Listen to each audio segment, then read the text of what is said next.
My name's Bruce Hensal. I'm a recording engineer, producer, post-production engineer. I'll give you a little bit of my background. Most of this is going to be ancient history to most of you, but I was born in Akron, Ohio, where the rubber meets the road, the rubber capital of the world. I went to school at Kent State University. I met a fellow named Joe Walsh my sophomore year in college, and we were both in an honors English course. We were sophomores, and the rest of the class were seniors. And he walked in the door, and he looked around the room, and I was the only person that had hair over their ears. So he immediately saw me, made a beeline to me, introduced himself. And at the time, Joe was playing in a band at Kent State. Yeah, if anybody having problems hearing me? Is that better? This was 1966, the year I met Joe. I started working, in high school I'd worked as an engineer with several of my friends who were in rock and roll bands. So I was pretty much a roadie from the time I started.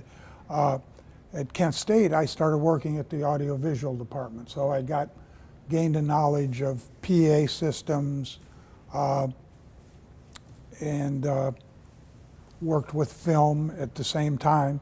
In 1969, I went to Woodstock. I was 21 years old, and it blew my mind. It was an amazing experience, but it was a weekend in the mud.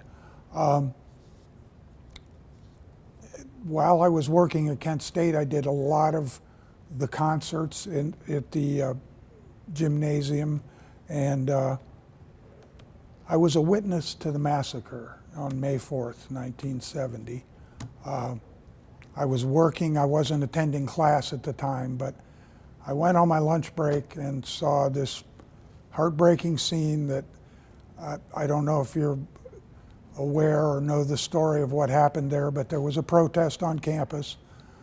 The governor had called out the National Guard. They came on campus. They tried to disperse the protest. They wound up killing 4 students that day. Completely shattered my world. I decided I needed to get out of Ohio, no matter what happened. I had read in Rolling Stone magazine that Bill Graham, who was a promoter that owned a facility called the Fillmore West, and had recently opened a facility called the Fillmore East in New York, said that people in the music industry should be more politically responsible. I wrote him a letter and said, explained my situation. I got a phone call 10 days later and said, I have a job in San Francisco, you want to come work at the Fillmore. Packed up, left Ohio, moved to San Francisco, started working with rock and roll royalty 5 nights a week at the Fillmore West. In the year that I worked there, I worked with over 400 artists, just from Jimi Hendrix to Miles Davis. Bill was an amazing promoter, and he sort of pioneered the modern concert industry.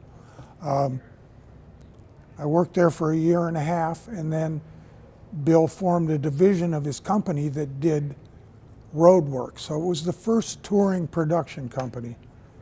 Can we jump to the slide of the road crew? Got it right here. What do we got next? I have like a bunch of pictures. Well, yeah. I have, I think the road crew is one of the last ones. Is it? Okay, yeah. That Yeah. So this was it was Stephen Stills in Manassas. Stephen Stills had left Crosby, Stills and Nash and had formed his own band. This was the road crew in 1972 that toured with him. Now, there's 2, 4, 6, 8 of us, and the guy in the white shirt was the truck driver. So there was 7 of us that handled the entire concert. We would play 20,000-seat arenas.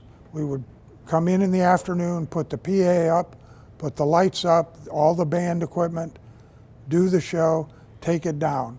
A show this size, in a venue this size now, is about 30 trucks and 25 trailers and about 50 people.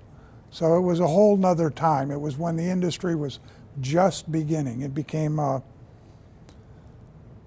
real pioneering effort. We had to learn. We were a bunch of hippies that had to deal with unions in certain places.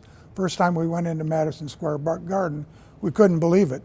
The Teamster stopped the truck on the street, had our truck driver get out, and a Teamster had to get into the truck and drive it into the building.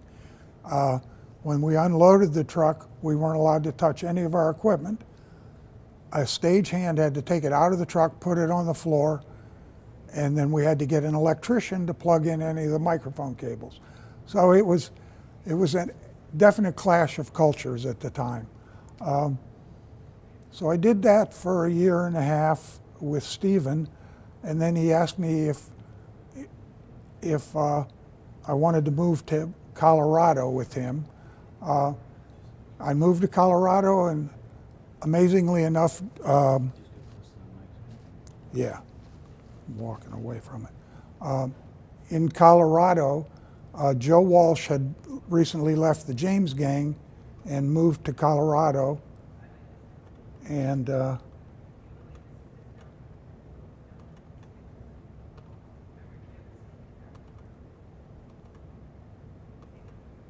there's Joe, and had formed a band called Barnstorm. So I began working with Joe. At the same time, he was managed by a fellow who now is the king of the music industry, Irving Azoff. Irving owns Ticketmaster. He just bought Madison Square Garden. No one does anything in the music business without Irving getting a piece of it. It's a strange situation. But anyway, Irving also managed a fellow named Dan Fogelberg. So I began doing road work with Dan. And at the same time, my marriage was falling apart. So I said to Joe, I really need to get off the road. So at 30 years old, I quit doing road work and went into the studio. So I began working in the studio at the record plant in Los Angeles. First, I knew about the front end microphones reproducing sound. I didn't know about recording onto tape. So that I began as an assistant engineer. First record I worked on was Stevie Wonder's Songs in the Key of Life. Totally blew my mind. I had never met anyone that could hear so well, that just was spewing music out of every orifice 24 hours a day. He would walk around singing, could pick up any instrument and play it beautifully, and it was an amazing time. I had the fortune to work with Stevie Wonder. I assisted Quincy Jones on several records. The record plant was kind of like the hub of the recording industry in the early 70s. And at that time, I reunited with Joe again to work on Hotel California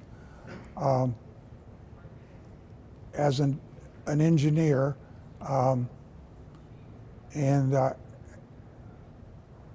There was after we had done Hotel California, I worked on probably 200 records in 3 years at Criteria because there was just so much music flowing through the studio. There was a fire in the studio. The room that we had recorded Hotel California in burnt down. And some friends of mine who were in that room were from Miami. They were the Albert brothers who were the recordists on Layla. And they said, why don't you move to Miami? So I packed up. 6 months later, I'm in Miami working at Criteria Studios. Worked with Tom Dowd, I worked with Julio Iglesias, I worked with Aerosmith, and it was another hub of recording creativity on the opposite coast. Finally, in 1980, at 4 in the morning, I was doing a disco record with people who were seriously snowblind at the time. And I stood up and I said, I'm done with the business, I'm leaving. I walked out of the session. I know it's unprofessional, but you have to understand how impaired the people were at the time. And I moved back to Ohio because my father had gotten ill. I met a young lady, got married, and we moved. I was offered a job at a studio in Tallahassee that Butch Trucks, the drummer from the Allman Brothers, owned. It was called Pegasus Studios. So I moved back again to Florida. And in 1990, the studio went bankrupt. I was out of a job and was approached by a friend who said, look, we're about to open a studio. We'd like you to head it up. It's going to be doing compact disc interactive.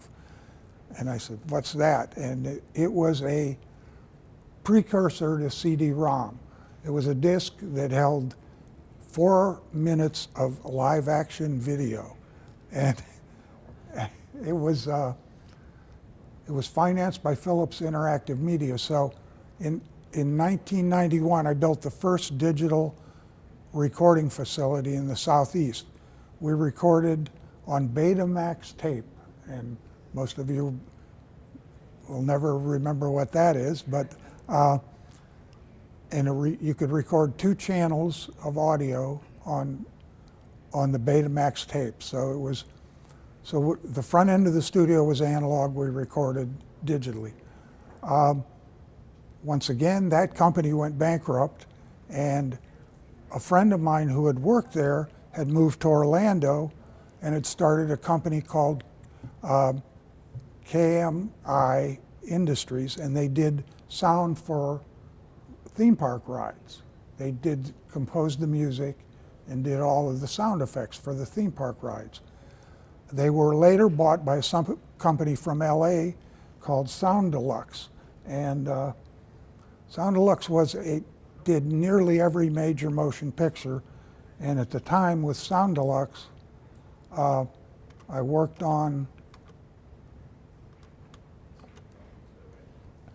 Braveheart, I worked on Prince of Egypt, I worked on,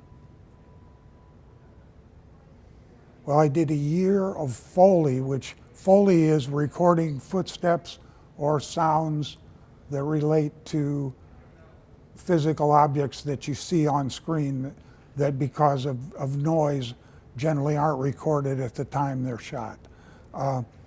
So I did it, spent a whole year being tortured by this purple dinosaur, recording the footsteps for Barney. Yeah, and then and at the time, before I'd left Tallahassee, I had learned HTML and I'd learned Photoshop, and I had done websites for several of the government agencies. Well, Sound Deluxe said, oh great, let's start doing websites here. So I did the Kissimmee Utility Authority, I did Volusia County's website, I did Lake County's website.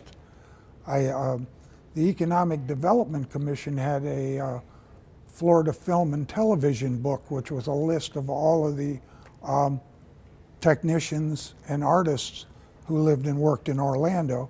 We took that book and put it online. So we developed a big database. Well, Sound Deluxe, being a nice Hollywood corporate company, had set me a goal of $30,000 a month. I had 2 employees, so I needed to make $30,000 a month for the company.